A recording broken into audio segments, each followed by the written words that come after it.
Different measures of dispersion में range सबसे simple है फाइंड करना। रेंज कैसे फाइंड करते हैं? सिंपली जो हाईएस्ट वैल्यू है गिवन डेटा में और जो लोवेस्ट वैल्यू है उन दोनों का डिफरेंस निकालने से ही रेंज निकल जाता है।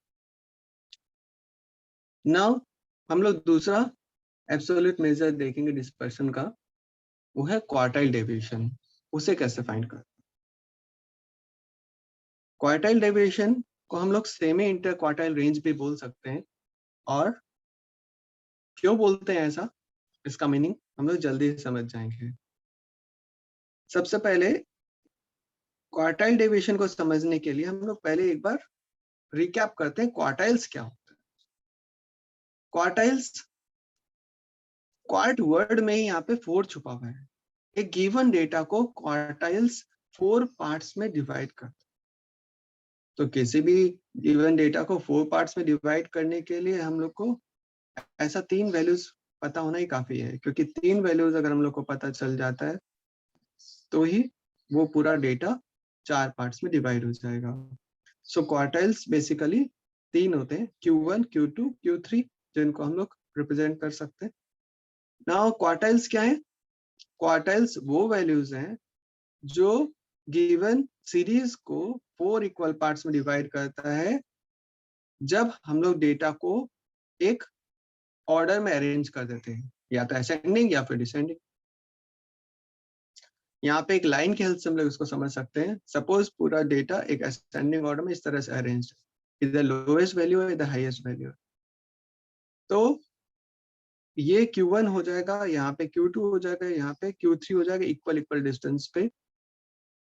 इसका मतलब यहाँ से लेकर यहाँ के बीच में तुम 1/4 ऑफ द टोटल आइटम्स हैं, और Q1 और Q2 के बीच में अगेन 1/4 ऑफ द आइटम्स हैं। Q2 और Q3 के बीच में 1/4 ऑफ द आइटम्स हैं, और Q3 और हाईएस्ट वैल्यू के बीच में 1/4 ऑफ द आइटम्स। इस तरह से पूरा डेटा 4 पार्ट्स में डिवाइड हो गया। Q1, Q2, Q3 पूरे गिवन डेटा को 4 पार्ट्स में डिवाइड कर देता है। यहाँ पे Q1 और Q3 हम लोग के लिए ज्यादा इंपॉर्टेंट है। Q1 को फर्स्ट क्वार्टाइल बोल सकते हैं, Q3 थर्ड क्वार्टाइल। ये जो सेकेंड क्वार्टाइल है ये बेसिकली कुछ नहीं, मीडियन ही है। मीडियन वो वैल्यू होता है जो डेटा को 2 इक्वल पार्ट्स में डिवाइड करता है, और Q2 भी वही कर रहा है, यानी Q2 और मीडियन में कोई डिफरेंस नहीं है। नाउ अब हम लोग समझते हैं इंटर क्वार्टाइल रेंज क्या होता है। रेंज तो देख ही चुके हम लोग क्या होता है। तो इंटर क्वार्टाइल मतलब क्वार्टाइल्स के बीच का रेंज। तो Q3 माइनस Q1 करने से इंटर क्वार्टाइल रेंज आ जाता है। और हम लोग यहाँ पे नाम देखे थे, सेमी इंटर क्वार्टाइल रेंज जो होता है वो होता है क्वार्टाइल डेविएशन। यानी इंटर क्वार्टाइल रेंज का हाफ कर दें तो सेमी इंटर क्वार्टाइल रेंज यानी क्वार्टाइल डेविएशन आ जाएगा। दैट मीन्स अगर हम लोग को क्वार्टाइल डेविएशन फाइंड करना है तो जस्ट हम लोग को Q3 माइनस Q1/2 करने से हो जाए। सो क्वार्टाइल डेविएशन निकालने के लिए अब हम लोग को क्या जरूरी है निकालना? Q3 और Q1। ना हम लोग देखेंगे कि क्वार्टाइल डेविएशन कैलकुलेट कैसे कर सकते हैं।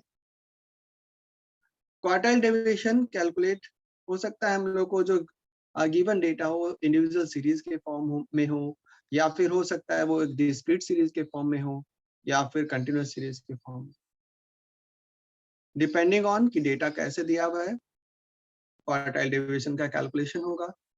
नाउ हम लोग तीनों को एक साथ कंपेयर कर लेते हैं कि तीनों केसेस में किस तरह से कैलकुलेशन करना होगा क्वार्टाइल डेविएशन का।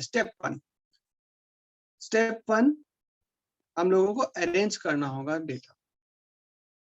अगर लिस्ट के फॉर्म में दिया हुआ है तो हम लोग अगर अरेंज कर लेते हैं असेंडिंग ऑर्डर में, या फिर डिसेंडिंग ऑर्डर में भी कर सकते हैं। सपोज हम लोग अरेंज कर लेते हैं असेंडिंग ऑर्डर में डेटा।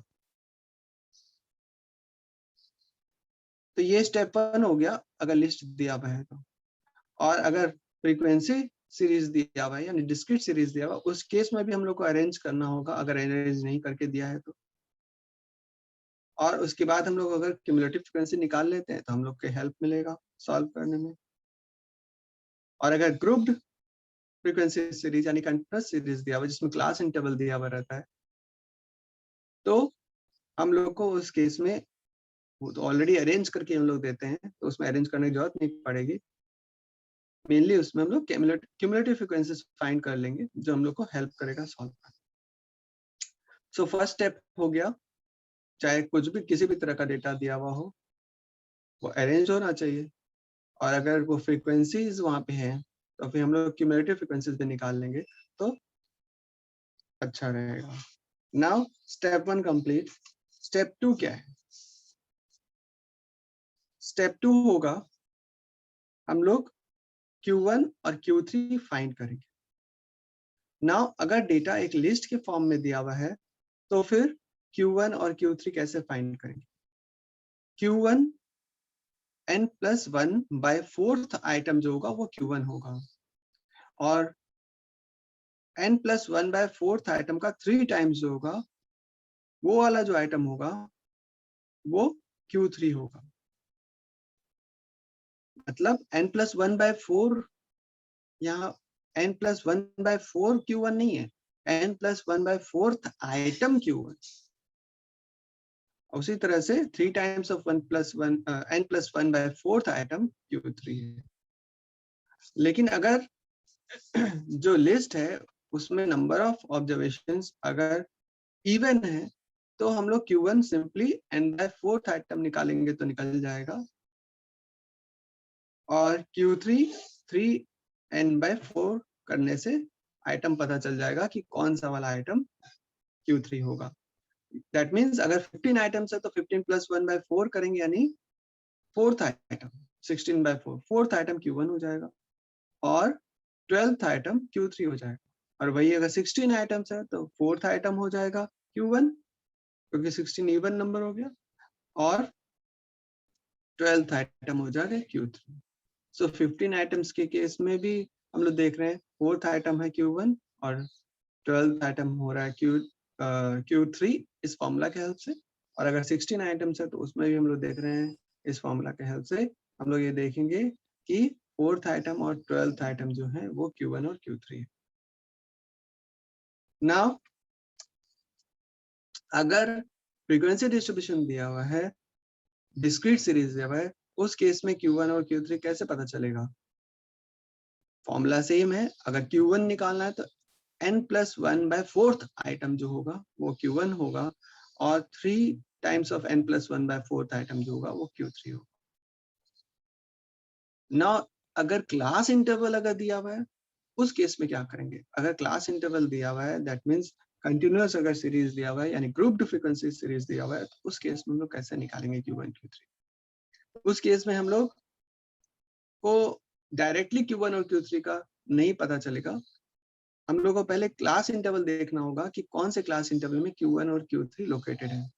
उसके लिए हम लोग क्या करेंगे, सिंपली जो टोटल नंबर ऑफ आइटम्स हैं उसको हम लोग 4 से डिवाइड, तो हम लोग को पता चल जाएगा, यानी कि टोटल फ्रीक्वेंसी जो उसको 4 से डिवाइड दे देंगे तो हम लोग को पता चल जाएगा कौन सा आइटम है Q1, और उसी का 3 टाइम्स कर देंगे तो हम लोग को पता चल जाएगा कौन सा आइटम Q3 होगा। लेकिन वो आइटम तो हम लोग लोकेट नहीं कर पाएंगे, हम लोग ये जरूर लोकेट कर सकते हैं कि वो क्लास इंटरवल कौन सा है जिसमें वो आइटम, तो Q1 का भी हम लोग को क्लास इंटरवल पता चल जाएगा और Q3 का भी क्लास इंटरवल पता चल जाएगा।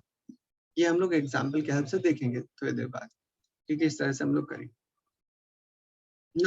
एक बार क्लास इंटरवल पता चल जाएगा तो उसके बाद हम लोग Q1 और Q3 फाइंड कर सकते हैं with the help of this formula.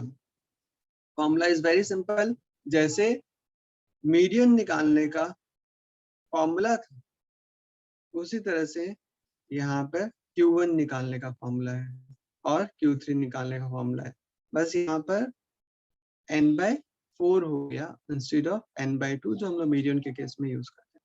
So Q1 equals to L1 plus n/4 minus cumulative frequency of the previous class by frequency of the quartile class into size of the class. So यहाँ पे L1 हो गया lower limit of the quartile class, n/4 n/4 n/4 n यहाँ पर represent कर रहा है total frequency को, क्यूमुलेटिव फ्रीक्वेंसी यहाँ पे -1 इसलिए हम रिप्रेजेंट किए ये समझाने के लिए कि यहाँ पे क्यूमुलेटिव फ्रीक्वेंसी यूज होगा, लेकिन प्रीवियस क्लास तक का क्यूमुलेटिव फ्रीक्वेंसी हुआ, और ये हो जाएगा frequency of the quartile class. So इस तरह से हम लोग इस फॉर्मूला को यूज करके Q1 निकाल सकते हैं। Similarly Q3 same type of formula, only यहाँ पे n/4 की जगह Q3 के केस में 3n/4 यूज करेंगे, और यहाँ पर ये lower limit of Q quartile class जो जिसमें Q3 बिलोंग कर रहा है उसका लोअर लिमिट है, और cumulative frequency of the preceding class to this to the quartile to the class interval जिसमें ये क्वार्टाइल बिलोंग कर रहा है, उस क्वार्टाइल जिस क्लास में क्वार्टाइल बिलोंग कर रहा है उसके जस्ट पहले वाले का क्यूमुलेटिव फ्रीक्वेंसी है, और ये frequency of the quartile class and ये size of the quartile class. इस तरह से Q1 और Q3 हम लोग फॉर्मूला यूज करके निकाल सकते हैं। अब एक बार हम लोग को Q1 और Q3 पता चल गया तो हम लोग फिर ये फॉर्मूला यूज करके सेमी इंटरक्वार्टाइल रेंज यानी कि क्वार्टाइल डेविएशन कैलकुलेट कर सकते हैं। ना हम लोग एक एग्जांपल देखेंगे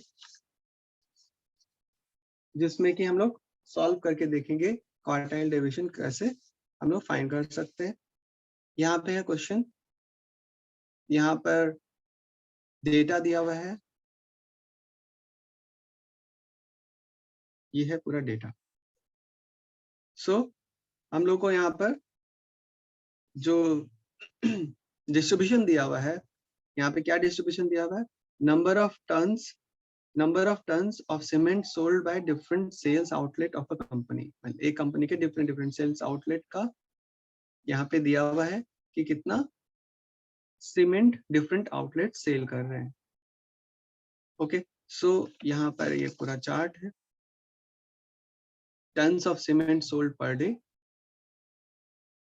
ये कंटिन्यूअस सीरीज है क्योंकि क्लास इंटरवल दिया हुआ है, इसको हम लोग ग्रुप फ्रीक्वेंसी सीरीज भी बोल सकते हैं, और यहाँ पर हर एक क्लास इंटरवल का फ्रीक्वेंसी दिया हुआ है।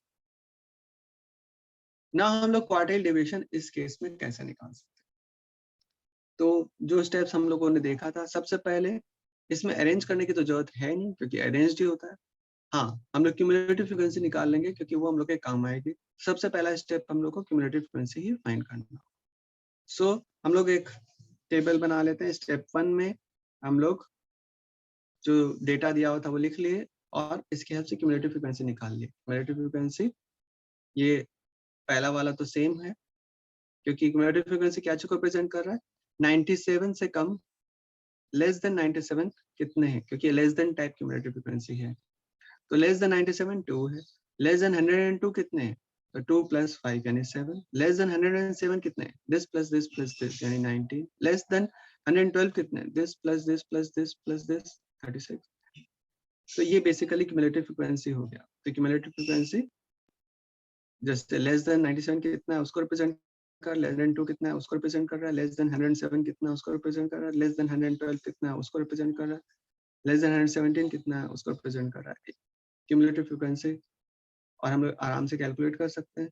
ये पहला वाला तो सेम हो गया, दिस प्लस दिस करेंगे ये आ गया, दिस तीनों को जोड़ेंगे तो ये आ गया। इस तरह से क्यूमुलेटिव फ्रीक्वेंसी निकल जाता है। नाउ स्टेप 2 क्या है, अब हम लोग लोकेट करेंगे वो क्लास जिसमें Q1 और Q3 है। तो Q1 कौन सी क्लास में होगा, यहाँ पर जो टोटल फ्रीक्वेंसी है, टोटल फ्रीक्वेंसी हम लोग को दिया हुआ था 60 क्वेश्चन में, वैसे हम लोग इसको अगर ऐड करेंगे ये भी 60। सो टोटल फ्रीक्वेंसी जो है डिवाइडेड बाय 4 करेंगे यानी 60 डिवाइडेड बाय 4 यानी 15th आइटम।